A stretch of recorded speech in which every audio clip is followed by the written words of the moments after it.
현재 K-팝을 필두로 한 우리나라의 소프트 파워는 어마어마한 영향력을 선보이고 있습니다. 이는 단순히 같은 아시아권에만 국한되지 않고 유럽, 남북미 등 지역을 가리지 않고 인기를 누리고 있으며 특히 BTS와 블랙핑크 등은 빌보드에서까지 정상급 성적을 보이고 있죠. 스탠퍼드 대학에서 대중문화 관련 연구를 하는 한 교수는 K-팝의 성공 비결이 컨텐츠 자체의 퀄리티가 좋기 때문이라고 하며 한국의 아이돌의 음악적 재능과 춤 실력, 그리고 팬들을 사로잡는 카리스마가 핵심 요인이라고 하였는데요. 이런 한류 덕에 많은 해외 팬들이 한국을 더 알고 싶어하고 이 움직임이 비단 대중문화뿐만 아니라 문학, 영화, 정치, 역사, 언어로까지 이어져 국가의 영향력 상승으로까지 연결되고 있는 실정입니다.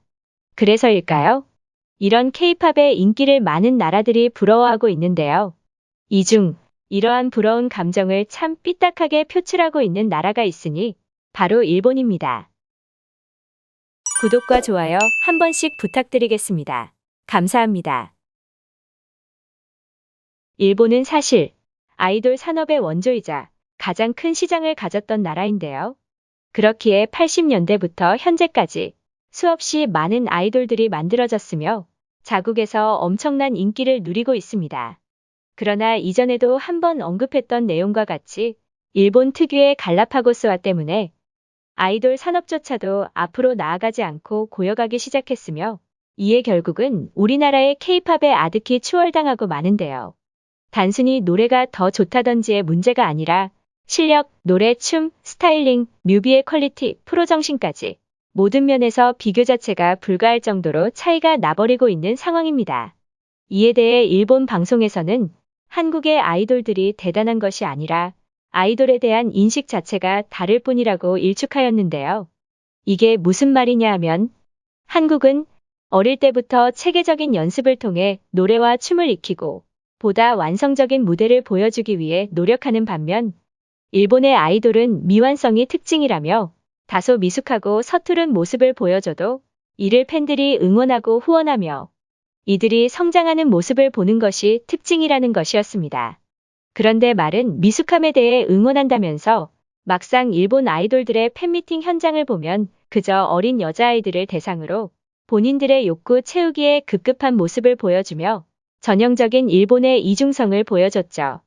결국 일본의 아이돌 시장은 노래나 춤 등 예술적인 면은 뒷전이고 이런 팬들의 욕구 처리에 이용이 되는 환경이다 보니 멋지고 화려한 무대에서 본인의 재능을 펼치길 꿈꾸는 많은 일본의 아이돌 지망생들이 아티스트로서 인정을 받을 수 있는 대한민국의 K-팝 시장으로 눈길을 돌리고 있는 실정입니다. 이렇게 일본의 10대에서 20대까지 젊은 층들이 K-팝 스타를 꿈꾸고 K-팝에 열광을 하게 되었으며 미국의 빌보드에서도 BTS 등의 K-팝 스타들이 정상을 차지하는 상황이 되자 일본은 본격적으로 우리나라의 K-팝을 비난하고 깎아내리기 시작하는데요. 한 일본의 인기 아이돌 멤버는 K-팝은 사실 J-팝을 따라한 것에 불과하다라고 하였으며 또 다른 아이돌 출신의 방송인은 BTS는 국가적으로 밀어준 국책의 결과이며 우리도 나라에서 밀어줬으면 빌보드를 접수했을 것이라고 했습니다. 또한 일본의 한 방송에서는 빌보드 차트에 들어가는 게 성공의 척도냐며 애초에 한국의 K-팝은 미국 시장을 위해 만들어져서 그렇다는 발언 등이 나왔는데요. 마치 말만 들으면 본인들은 빌보드 순위에 오르는 것은 관심도 없으며 해외 시장은 안중에도 없다는 듯하게 말을 하는데 반면 막상 일본의 국민 아이돌인 아라시는 빌보드를 점령하겠다며 되지도 않는 영어 발음으로 갑자기 영어곡을 발표하지를 않나. 현재 일본에서 최고의 인기를 누리고 있는 그룹 중 하나인 트래비스 제펜의 경우 아예 꿈의 할리우드라는 곡까지 내며 미국 시장 진출이 목표라고 하고 있으며 최근에는 BTS가 공연을 한 적이 있었던 미국의 오디션 프로그램인 아메리칸 갓 탤런트에도 출연을 했죠. 일본의 팬들은 이 무대를 보고 트래비스 제펜도 BTS와 똑같이 미국 진출에 성공했다며 호들갑을 떨었는데요.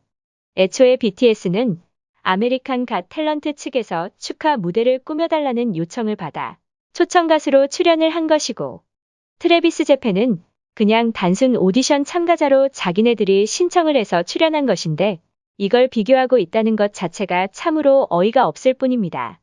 이렇게 K-팝이 부럽지 않은 척은 다 하면서 부러워서 어쩔 줄을 모르겠는 일본은 심지어 우리나라 스타들을 따라하기까지 하고 있는데요. 대표적으로 BTS를 따라한 탄도소년단을 시작으로 최근 비퍼스트까지 K-팝 스타일을 흉내내고 뮤직비디오까지 따라하고 있으며 우리나라에서 활동을 시작한 멤버 전원이 일본인인 아이돌 그룹 엑스지의 경우 다른 여타 일본 아이돌들과는 다르게 다소 수준 있는 춤과 실력을 선보였는데요. 이에 일본인들은 드디어 J-팝이 K-팝을 찍어눌렀다며 일본인으로만 구성된 일본 엔터 회사의 그룹이 K-팝 시장을 점령하고 있다고 하였습니다. 그런데 엑스지는 데뷔 초부터 SNS를 통한 홍보에 우리나라의 YG 엔터테인먼트의 태그를 포함하면서 마치 YG에서 만든 K-팝 그룹인 척하며 홍보를 했는데요. 이에 대해 YG에서 본인들과는 전혀 무관하다고 입장을 밝혔으나 별다른 해명 없이 태그만 삭제하는 등의 조치만 하는 괴상한 행보를 보였으며 심지어는 멤버만 일본인일 뿐 막상 안무가, 작곡가, 스타일리스트 등은 모두 우리나라 전문가들인 것으로 밝혀졌는데요. 결국 겁대기만 일본인일 뿐 알맹이는 모두 K-팝이면서 무슨 J-팝이 대단해졌다는 말을 하는 것인지 모르겠습니다. 그리고 언제는 일본의 아이돌은 미성숙함이 미학인 것이라고 하지 않았었나요? 그런데 왜 갑자기 춤과 실력으로 K-팝을 이겼다고 좋아하는 것인지 뭔가 앞뒤가 하나도 안 맞는 것 같습니다. 최근 우리나라의 유명 뮤지션인 유희열 씨가 일본의 사카모토 류이치 씨의 많은 음악을 표절한 것으로 밝혀져 이를 두고 우리나라에서는 사카모토 씨의 음악이 얼마나 수준 높았는지를 알게 되었고 이런 표절은 다시는 일어나서는 안 된다며 인정할 것은 인정하며 고쳐야 할 것은 고쳐나가야 된다는 자정의 목소리가 높아지고 있는데요. 일본도 솔직하게 수준 자체가 다른 우리나라의 K-팝에 대해 솔직히 인정을 하고 배워갔으면 좋겠는데 앞에서는 K-팝은 나라에서 밀어준 국책일 뿐이라며 비하하면서 뒤에서는 따라하느라 바쁜 모습이 참 안타깝습니다. 그런데 국책으로 미국의 빌보드 1위까지 할 정도면 우리나라의 국가 파워가 대체 얼마나 대단한 걸까요? 그리고 국책으로 문화산업을 밀어주겠다고 발표까지 한 일본의 쿨재팬은 대체 뭘 하길래 빌보드 점령도 못하고 있는 것일까요? 참 알면 알수록 일본은 재밌는 나라인 것 같습니다. 그럼 저는 또 다른 소식을 들고 찾아뵙겠습니다. 감사합니다.